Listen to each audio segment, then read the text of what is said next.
So as the weather's warming up and we're moving into the festive season, I thought it might be a good idea to put together a little video on how to make the perfect grazing platter, so you can put your best foot forward when it comes to entertaining this summer season. So I've got Laura here from Graze Tasmania, and she is the expert in this kind of thing. So she's going to show us how to make an outstanding platter so you can impress all your friends and family this season.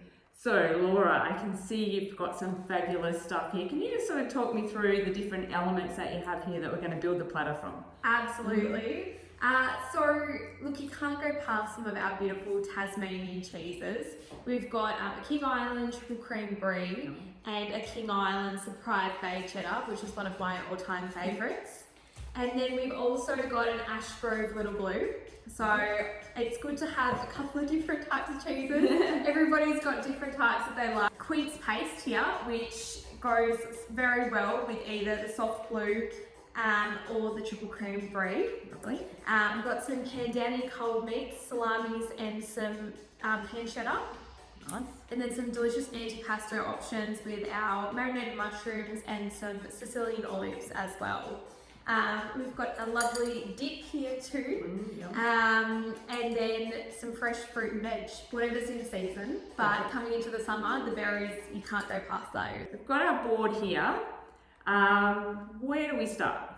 So I always like to start with the bigger items, such as the dip bowls, and then cutting up my cheeses and popping those out, just so you get a bit of an idea of how much space you've got to work with the other items that you can sit in and around. So we've got some blue cheese here, and obviously not everybody likes blue cheese, but it's one of my favourites. And if you, like Laura was saying, put that together with some quince paste, gives it a really nice, the sweetness and the saltiness of the cheese go really well together. So I highly recommend trying that. And there's some great wines that match with blue cheese. Beautiful King Island. Perfect. And I was saying to Laura, she's chosen well here. As a lot of you might know or not know, I grew up on King Island. I actually worked at the cheese factory there for about 12 months, learning how to make cheese. So definitely cheese that's close to my heart, the King Island cheeses. The surprise cheddar, which is well worth it once you can get into it. The first piece is always the trickiest.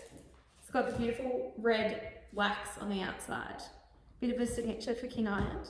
That's perfect. Fantastic.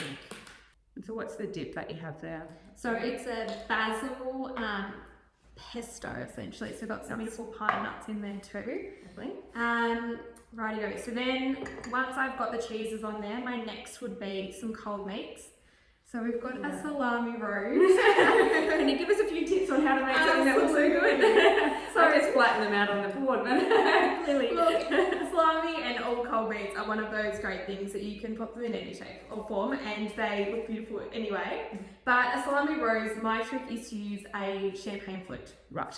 And you run the salami around the inside, and then roll a little bit up and pop it in the middle and flip it out. And people eat it from the middle.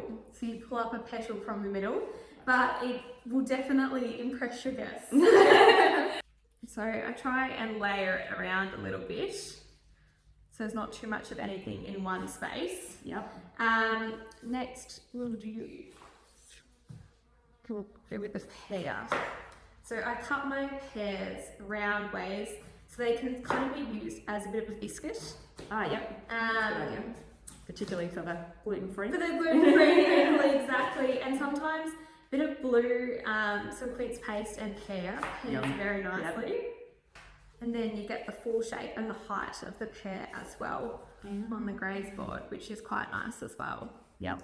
I'll chuck the quince paste on here. It goes so well with the blue cheese. Yep. Past that, we've got some fresh grapes. And some vine tomatoes as well. Lovely. Great. Next thing would be the selection of crackers. Yep. The best thing about graze boards is that you can include anything that you want on them. Yep. Make them custom to your family or friends. So we've got some cranberry and nut crackers here, as well as some wafer crackers too, which are always a crowd favourite. Yeah. I quite like these fruit and nut ones because it's almost like you don't need to have the quince paste because it's sort of a little bit inbuilt. Absolutely, no, that's very true. So you can stack them in all different ways, which I do like as well to get a little bit of height. Yeah. Sit them in and around.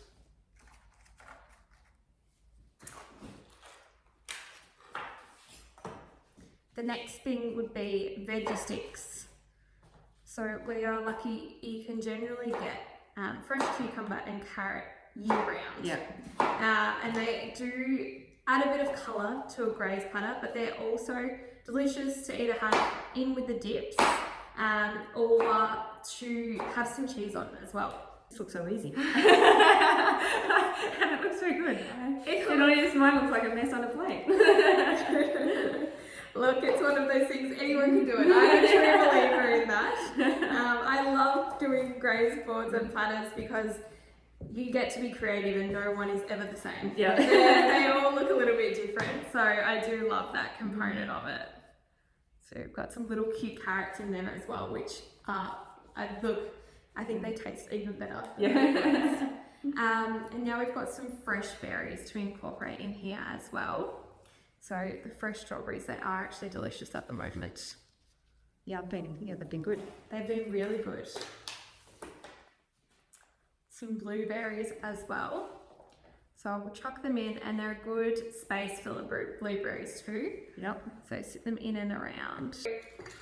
We've got some dried oranges and limes here. Mm-hmm. I just have a dehydrator at home. Yep. They add a nice pop of colour, but they actually do taste delicious as well. And if you're enjoying this platter with a cocktail, I also have a dehydrator and I dry the limes for my gin and tonic. yeah.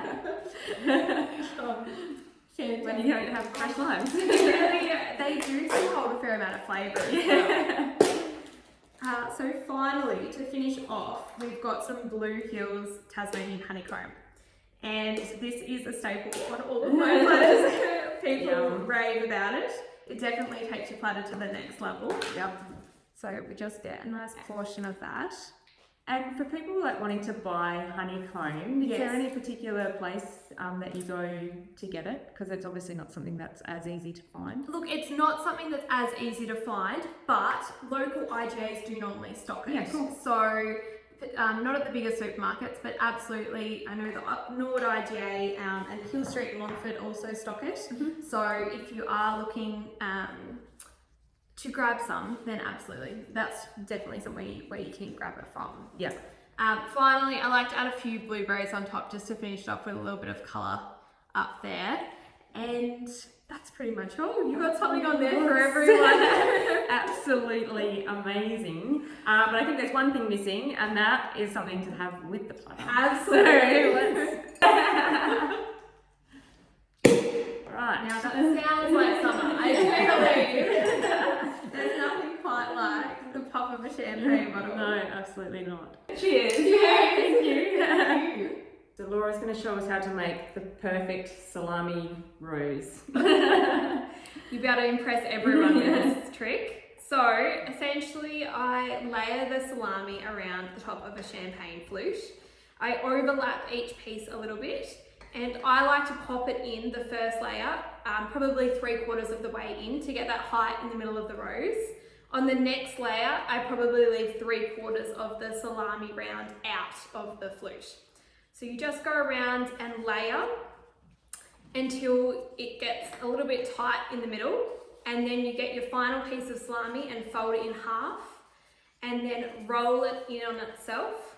So you get a nice little cylinder, and then just pop it in the middle and flip it out. And just like that, you have your very own salami rose. Oh, that is amazing. And Thank you. add it in.